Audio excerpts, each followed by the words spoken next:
तो fat loss करना था तो हमने टीडी में से 500 कैलोरीज का डेफिसिट रखा।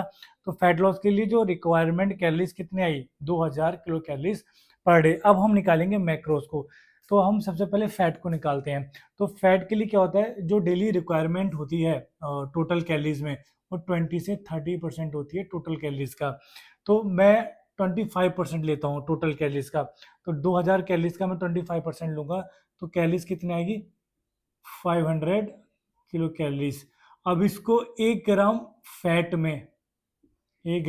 में कितनी कैलोरीज होती हैं, 9 कैलोरीज होती हैं। तो अब मैं इस 500 को डिवाइड किससे करूंगा, 9 से। तो 500 डिवाइड बाई 9, तो क्या निकल के आता है, 55 ग्राम। तो हमारा फैट कितना आया, 55 ग्राम। वहीं अगर मैं प्रोटीन की बात करूं, तो प्रोटीन की जो रिक्वायरमेंट होती है वो जनरल फिटनेस के लिए रिक्वायरमेंट क्या होती है, 1.2 से लेके 2.2 केजी पर बॉडी वेट। तो इस बंदे का जो वेट है वो है 70 केजी। तो मैं लेता हूँ 70 मल्टीप्लाई 2। तो जब हम इसको कैलकुलेट आता है तो इसका आता है 140 ग्राम्स प्रोटीन। प्रोटीन कितना चाहिए इस बंदे को, 140 ग्राम्स। 1 ग्राम 1 ग्राम प्रोटीन में कैलोरीज कितनी होती है, 4 कैलोरीज।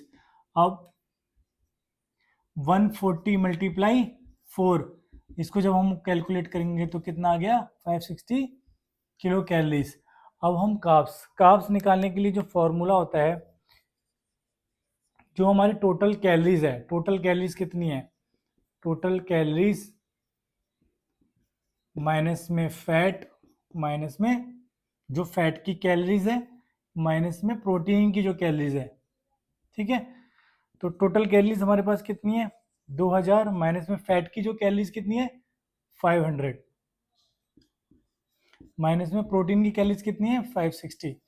जब हम इसको कैलकुलेट करेंगे तब हमारे पास कितनी कैलोरीज आती है कार्ब्स की, 940 किलो कैलोरीज। ये कार्ब्स की कैलोरीज हैं।